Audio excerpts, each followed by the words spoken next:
Listen, every state is a right to carry state if you're not a bitch.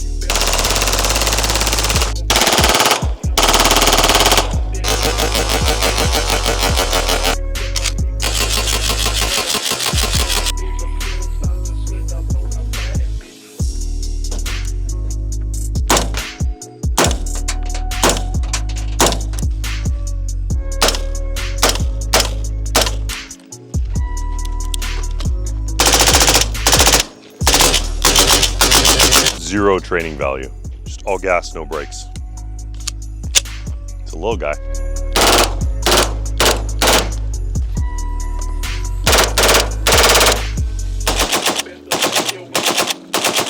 Well, there's a lot of people, there's a lot of people that carry that if anything other than just a threat appearing in front of them happened, they'd be absolutely screwed, right? Like people who have thousands of dollars of guns but couldn't like ruck up a hill. It's like those people, they have this like fantasy that, this, I don't know, dude, like this government takeover or China invasion or something's going to happen and they're going to save the world because they have all these guns. And it's like they don't have the one thing that actually allows them to make use of those things, right? Like your fitness and your mindset is the base of all this. Like all this is, it's like a pyramid, right? Like all this stuff is on top of that. You have to have the foundation. This is such like an obvious thing for me, I guess, that it's hard. It almost makes it harder for me to talk about it, right? It's like basic fitness concepts.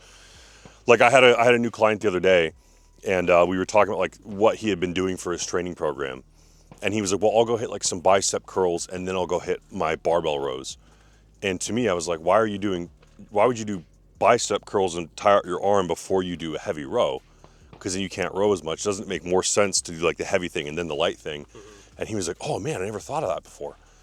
And it's hard for me sometimes to talk about that stuff because I feel like it's so obvious. Not that like you have to be stupid to not know that or something, but I guess when you've been around this stuff for so long, you forget that not everybody who hasn't been around it doesn't have that same level of knowledge, and like, maybe some things that to you are stupid would be really profound or helpful for them. Yeah, absolutely. Same thing with guns. People look at all this stuff and not know like the difference between the weapon systems, or like how to employ them, like what would be better for what situation kind of thing, right? Like the difference between shooting a 9 versus a 5.56. To most people, it's like just, oh, it just recoils differently. But when we would think about that, it would be about the range that we're shooting at and like things, we're trying to penetrate something, or like the type of threat we're engaging. But to most people, it's just like, oh, a gun's a gun.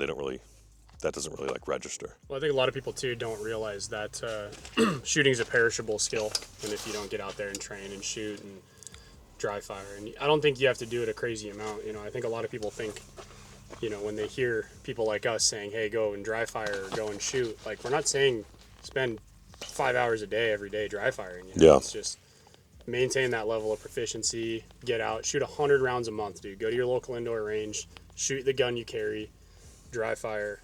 Yeah, one thing that I tell guys all the time is like, you don't have to go to the range to get better at shooting, right? Like 90% of your proficiency especially with your carry gun, like with a pistol, can be done dry fire, which means there's absolutely no excuse to not keep up on that skill.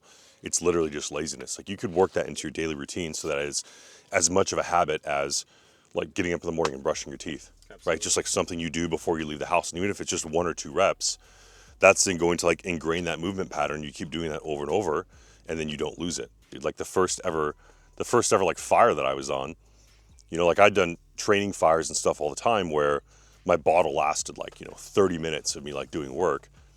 But that first time that I got on the roof, I was up there for like 5 minutes and I started ringing, like I was out of air essentially. So the other thing people don't think about is like, okay, yes, you have this base level of fitness, but when the rubber meets the road and you've already been at like 200 beats per minute heart rate because of like the lead up to that altercation, and then you get into the fight, that's a whole different ball game than just being able to like, go to the gym in like a more of like a relaxed state and keep yourself like calm. A static environment versus a dynamic environment where you're not taking into account like adrenaline. Right, exactly. No, I can definitely relate to you on that with with like the fire service stuff. Is like you get in the truck when the tones drop and your heart rate's already at 200 and you're already breathing fast and you're already doing all that.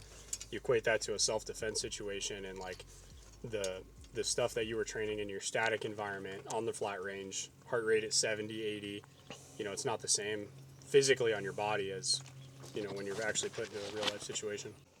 That's the other thing is like you could be really good at dry fire or really good at like whatever, like really good at fitness.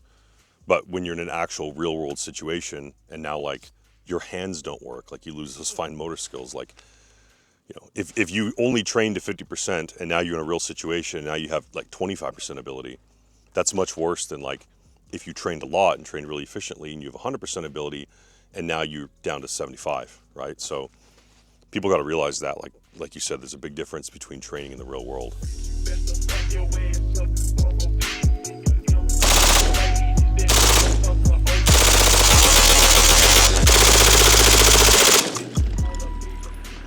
Is that good for home defense? Yeah. It'll do. It's ideal.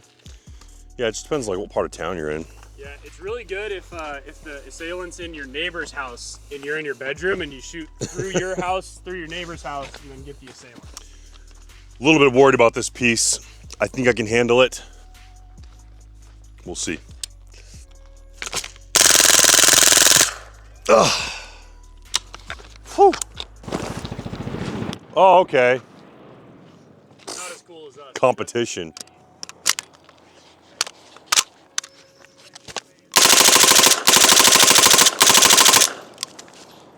Because if you can't shoot a gun, you're gay. If you don't know how to shoot, you're gay.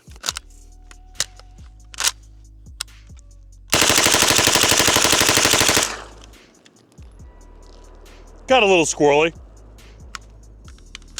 The benefits of being adult man size. I'd rather have a guy in my corner that's carrying a friggin' Taurus G2C but trains every single day with it than a guy with the craziest decked out Race 2011 but never trains. That was definitely something that like never sat well with me, with I guess kind of like the whole gun community or whatever you want to call it, like that tactical kind of community. So when I first got involved in all this stuff, like everybody was like, oh, I got this new sling, dude. Like, oh, did you see this new sling mount this company made? I'm just like, dude, who fucking cares? Like, and okay, like, yeah, part of it is that's just like the hobby is collecting the stuff, and like, you like to have the cool thing or whatever, and it's like that's one thing. But and I'm not bragging because I'm not the best shooter in the world, but I have kind of felt some pride when I like totally outperform somebody that has thousands of dollars more equipment than me, just because I'm more competent, right? And like, here's the thing, right? Is if you develop that competency with that item, then you can then use that item and reap the benefits of it, right? But yeah, there are a lot of people who have all the fancy stuff, no idea how to use it.